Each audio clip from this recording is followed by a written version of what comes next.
I never thought I'd be the guy writing something like this, but here I am.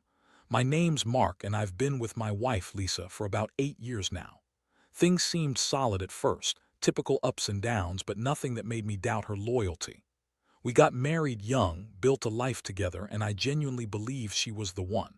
She's smart, a bit bitchy sometimes, very opinionated, but I loved that about her. Or at least I thought I did.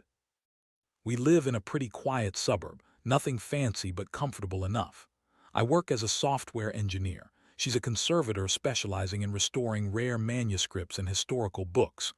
Honestly, it's a fascinating job, but she's always been secretive about it. She never liked talking about her work in detail, and I figured she just wanted to keep some mystery around it. That's normal, right? Or so I thought. Lately, though, I started noticing weird stuff.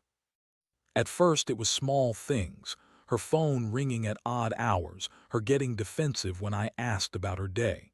She'd brush me off, say she was busy or that I was overthinking. I'd find her sneaking her phone away, hiding messages. Nothing big enough to prove anything, but enough to make me uncomfortable. She'd snap at me when I brought it up, call me paranoid, accuse me of mistrusting her. That's when I started to feel something wasn't right, but I couldn't quite put my finger on it. Then, a couple of weeks ago, I came home early from work because I wasn't feeling well. I figured I'd surprise her, maybe do something nice. When I walked through the door, I saw her with her phone pressed to her ear, whispering. She froze when she saw me, her face twisting into that bitchy look she gets when she's annoyed. She quickly hung up and threw me a fake smile. I remember feeling a weird coldness in my chest, like I was seeing her for the first time. Something was definitely off. That night I started digging through her stuff, her phone, her emails, even her work files. I know I probably shouldn't have, but I was desperate. I found an email draft that made my blood run cold. It was from her to someone named Chris, a guy I'd never heard her mention. The closing line was, "Can't wait to see you tonight. I've missed you so much." My stomach sank. This wasn't just innocent flirting, they were planning something. I couldn't believe it. The woman I trusted, the woman I thought loved me, was cheating on me with some guy from her work, a rare book conservator with a reputation for being a bit of a player. I felt betrayed, angry, hurt, and confused all at once. I didn't even know what I was supposed to do. I kept replaying that email in my head, feeling like I'd been hit with a wrecking ball. My mind raced through all those little signs I'd ignored. Her late nights, her secretive behavior, that odd look she got when I touched her phone. It all clicked into place. I had been blind, and now I was staring at the truth. Lisa had been lying, sneaking around, and worst of all, she'd been betraying me behind my back. That night I didn't sleep. I sat there trying to process everything. I knew I had to confront her, but I didn't want to do it immediately. I needed a plan, some clarity. But in the back of my mind, I knew this wasn't just about catching her. This was about what comes next. How do I face someone I loved so much who turned out to be capable of such deception? I started questioning everything: our past, her words, her gestures. Was she ever truly faithful? Or was I just fooling myself for all these years? I felt like I was drowning in a storm of emotions, and I had no idea where it would end. The next day, I couldn't focus at work. My mind kept circling around that email, that secret plan she made with Chris. I kept thinking about all the moments I'd overlooked, the signs I hadn't seen or refused to see. It was like I'd been walking around with a blindfold, and now that I knew the truth, everything seemed clearer but also more painful. I didn't want to just walk away or jump to conclusions, but I knew I had to do something. I decided I'd confront her face to face that evening, but I didn't want to do it in anger or in the heat of the moment. I knew Lisa. She could be bitchy and manipulative, and I didn't want to get played, so I planned it out. I'd come home early, catch her off guard, and then get her to admit what was going on.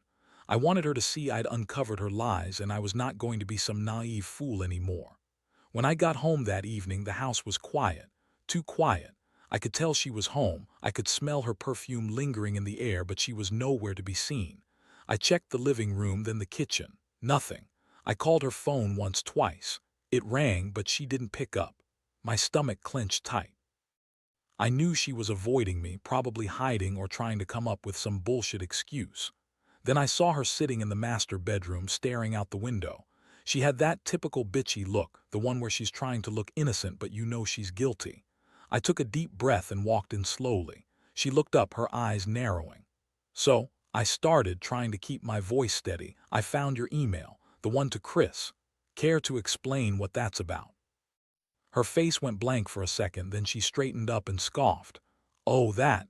You're reading too much into things, Mark. Just some stupid flirtation, nothing serious." "Nothing serious," I repeated, feeling my blood boil.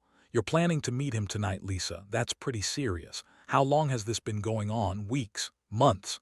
She rolled her eyes, crossing her arms. "You're paranoid. I was only talking to him about work stuff. You're always accusing me of cheating and I'm sick of it. Maybe if you trusted me more, I wouldn't feel the need to hide things." That was her favorite line lately: blame me, accuse me of mistrust, but I wasn't buying it anymore. I pushed her a bit, my voice rising. "You think I don't see what's happening? You're lying. I know you're screwing around with Chris, and what's worse, you're lying to my face about it." She snapped back, her voice sharp. "You're making this into some big drama. I'm tired of your accusations. Maybe I need someone who appreciates me instead of acting like I'm the villain here." That hit hard, but I stayed calm, trying to hold it together. "Lisa, I love you. I've loved you through everything. But I'm not going to sit here and pretend this is okay. I deserve the truth. Are you cheating on me? Yes or no?" Her face twitched with frustration and she spat out, "You want the truth? Fine. Yes, I've been seeing someone else. Chris is just some guy I met through work, and yeah, we've been seeing each other. But it's not serious, at least not to me. You're not the only one who has needs, Mark. Maybe if you were better in bed or more attentive, I wouldn't have looked elsewhere." That was when I felt something break inside me. That bitchy, manipulative smirk she put on. It was like she enjoyed playing the victim, twisting the knife. I realized then that she didn't care about us, about what she was doing. She was just trying to save her own ass, spinning her lies, making herself out to be the innocent victim. I stood there, stunned, feeling everything crashing down at once. The anger, the heartbreak, the disgust. I wanted to scream, I wanted to shake her, but all I could do was stare. How had it come to this? How did I miss all the signs? And the worst part was, I knew this wasn't just a fling or a mistake. She was hiding a secret life, and I was the fool who trusted her all these years. I didn't say much after that. I just turned around and left the room, my mind racing. I needed space, time to think. But deep down, I knew one thing: this wasn't just about her cheating. It was about betrayal on a level I never imagined. And now, everything I thought was real about us was shattered piece by piece. The days following the confrontation were a blur. I couldn't sleep, couldn't eat. My mind kept cycling through everything: her lies, her sneers, her betrayal. The worst part was feeling so completely lost. I had no idea what to do or where to go from here. Part of me wanted to scream, to lash out, but I knew that wouldn't help. The other part just wanted to disappear, escape from the mess I found myself in. I spent hours pacing the house, trying to figure out my next move. I kept coming back to the same questions. How deep did this go? Was it just Chris, or were there others? How long had she been doing this? Every thought made my stomach churn worse. I kept thinking about her lying to my face, her bitchy tone, her sneers when she dismissed my concerns. It all felt like a terrible nightmare I couldn't wake up from. That's when I started to notice weird things around the house. Small, subtle clues. A lipstick stain on her coffee mug, a receipt from some boutique I didn't recognize, and most disturbingly, a few missing pages from some of my family's rare books, things I knew she was restoring for her job. I never suspected she'd be capable of stealing, but now I wasn't so sure. It was like a puzzle, and every piece felt darker than the last. One afternoon, I decided to go to her workplace, her studio where she restored those priceless manuscripts. I wanted to see for myself what she was doing, if I could catch her in the act or find something that proved her guilt beyond the email. I didn't tell her I was coming. I just showed up, pretending to be interested in her work. But I was really there to observe. Her studio was cluttered, filled with old books, peeling manuscripts, and tools I didn't understand. As I moved quietly through the space, I noticed a small, locked cabinet in the corner. My instincts told me to check it out. I found a key hidden behind some dusty papers, and with trembling hands I unlocked it. Inside, I found a stash of pages, beautiful, ancient, and obviously valuable. But they weren't just pages. They looked like they'd been torn from rare books, and many of them looked suspiciously like the missing pages from my own family's collection. My heart pounded. I realized she'd been stealing and selling pages on the black market. The whole thing was bigger than I'd imagined. She wasn't just cheating on me, she was turning our heritage into cash. I felt sick. All these years of trusting her, of building a life, and now I saw that she was just a thief and a liar. I left her workplace that day with a heavy feeling in my chest. I knew I had enough evidence. She'd been sneaking those pages out, probably selling them to some shady collectors. I was furious, but I also felt a strange sense of betrayal. How could she do this? Our family's history, our stories, all sold off piece by piece to the highest bidder. It was like she was erasing our legacy with every stolen page. That night, I sat on the couch, staring at the stolen pages I'd secretly hidden in my bag. I felt like I was living in someone else's nightmare. How had I missed all of this? How had she managed to hide such a huge part of her life from me for so long?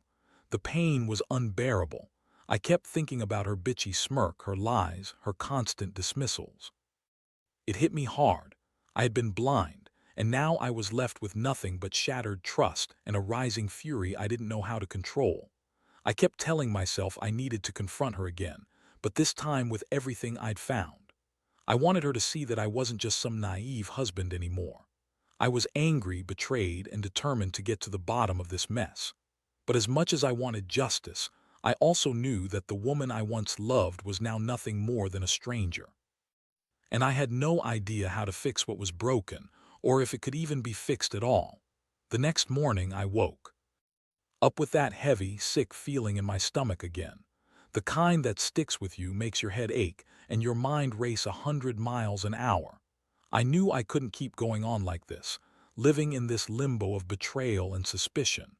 I had to decide what I was going to do, but honestly, I felt so numb I wasn't sure I could think straight. I spent the day trying to piece everything together. Stolen pages, the secret emails, her dismissive attitude, and her bitchy sneer when she accused me of mistrust. It all added up to one thing: she'd been planning this for a while, probably since the day we got married. She played me like a fool, lying, sneaking around, and now I was left holding the shattered remnants of our life. I knew I couldn't just sit back and wait for her to come clean. I had to act. But what? Confront her again. Tell her I knew everything. Or just pack my bags and leave. I couldn't stay in this house with her anymore. Not after everything I'd uncovered. That's when I decided I'd get some proof, something concrete that I could use. When I finally confronted her, I remembered the missing pages I'd hidden in my bag. I decided to take them to a trusted friend who knew about rare books, someone I could rely on to tell me whether the pages were real and how much they were worth on the black market. I called Tom, a fellow collector, and explained everything. His eyes widened when I showed him the pages I'd saved. "Mark, these are ancient, priceless.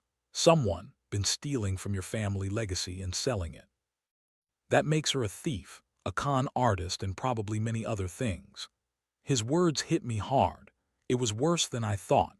I felt a mixture of rage and helplessness. Rage because she'd done something so disgusting to our family's history, and helplessness because I had no idea how to fix this or even if I should. A part of me wanted to just walk away, forget it all, and start over. But another part, deep inside, knew I had to confront her again, face her with everything I'd discovered, and hear her lie her way out of it. That evening after dinner, I sat her down in the living room. Her bitchy smile was back, her arms crossed defensively. I looked her right in the eyes, feeling the weight of what I was about to say. "Lisa, I know what you've been doing. I know about the emails, the stolen pages, everything." Her eyes widened and she scoffed. "You're crazy, you're overreacting. I have no idea what you're talking about." I pulled out the pages I had hidden in my pocket. "Don't lie, I've seen the proof. You've been selling our family's manuscripts on the black market. That's what you've been hiding." Her face turned pale for a second, then she snapped. "You don't understand. It's not what you think. I was just trying to make some extra money. You think I wanted to do this? It's not like I planned it from the start. It just happened." "No," I said coldly, "you planned it. You lied to me, manipulated me, and betrayed everything we stood for. And you know what's worse? You don't even seem sorry. You just lie and lie like you're a damn expert at it." She shot back with her usual bitchy tone. "You're just jealous. You're mad because I do. Want some boring, predictable life with you. Chris is exciting, and he treats me like I deserve. Maybe if you weren't so dull, I wouldn't have looked elsewhere." That was the moment I realized she wasn't just cheating. She was using me. She was throwing away everything we had, all the years, all the love, just to chase some fleeting thrill with her little affair and her stupid black market schemes. I felt my fists clench, and part of me wanted to shake her, scream at her, tell her how much she'd torn my world apart. But I didn't. I just looked at her, feeling my jaw tight. "Get out," I said flatly. "Just get out. I don't want to see you or hear from you again. I'm done." Her bitchy smirk didn't fade. "Fine, do what you want, but you'll regret throwing away what we had. Chris is better than you anyway." That was the last straw. I watched her walk out of the house, her high heels clicking on the floor, the door slamming behind her like a final punch to my gut. I stayed there, staring at the doorway, feeling like I'd been punched in the stomach. I knew this was the end of us.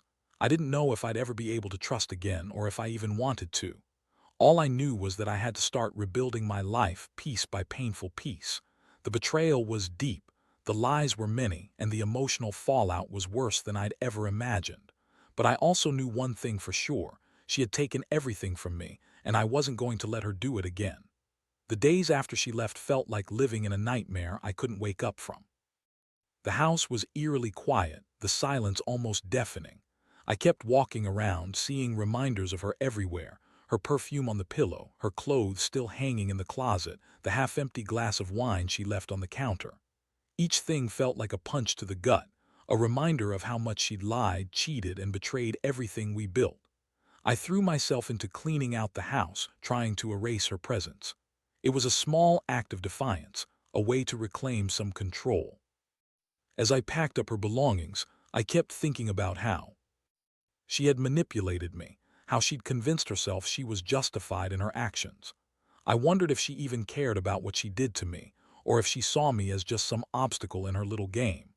That night, I sat alone on the couch, staring at the stolen pages and the email printouts I'd kept hidden. I felt a strange mix of relief and despair. Relief that I finally had the proof I needed, that I could move on and finally reject her lies. But despair because I'd lost the woman I loved, and I wasn't sure if I'd ever be able to trust again, not just her, but anyone. I knew I had to tell someone. I called Tom again, my friend who knew about the black market and rare books. I wanted his opinion about the stolen pages and what I should do next. He listened carefully, then said, "Mark, your wife's been running a serious scam. This isn't just about cheating. She's been stealing from your family, selling priceless manuscripts, and probably lying to you about everything. You need to go to the police, get a legal record, and protect what's left of your family legacy, and most importantly, don't let her manipulate you anymore. You're better off without her." That advice hit hard. I've been so wrapped up in my own pain, I hadn't thought about the bigger picture: protecting what's ours, making sure she can't do this to someone else, to any other family. I realized I had to act fast, but I didn't want to rush into anything without thinking it through. I was tired of her games, tired of feeling like a fool, but I also knew I wasn't going to let her ruin everything. That night I sat on the porch, staring at the dark sky. I thought about everything: the lies, the betrayal, the stolen heritage, and the fact that I'd been so blind for so long. I kept replaying her words, her bitchy sneers, and her betrayal. It all felt like a punch in the gut. I wondered if I'd ever find someone who could truly trust me again, or if I'd just be alone with these scars. In the end, I made a decision. I wasn't going to chase her, beg her to come back, or try to fix what was broken. I knew she was gone beyond return. Instead, I decided to focus on myself, on healing, on protecting what little was left of my family's legacy, and on making sure I learned from this nightmare. Because if there's one thing I realized, it's that trust is fragile and betrayal cuts deeper than any wound. I've been stupid enough to believe she was the love of my life, but now I saw her for what she really was: selfish, manipulative, and utterly unworthy of my trust. And somehow, That realization was both painful and freeing. In the days that followed, I made sure to document everything I'd uncovered: photos of the stolen pages, copies of her secret emails, the evidence from her workplace. I wanted to ensure I had a clear record, not just for myself but for anyone who might need to see the truth someday. It was a raw, ugly process, but I knew it was necessary. I couldn't let her lie her way out of this, not again. I also contacted the authorities about the stolen manuscripts and the black market dealings. It wasn't just about revenge anymore. It was about doing what's right to protect what's ours. I handed over the evidence, explained everything, and they took her name and details. I wasn't naive enough to think she'd get jail time or face real consequences overnight, but I wanted her to know I wasn't going to let her get away with it. The hardest part was dealing with the aftermath.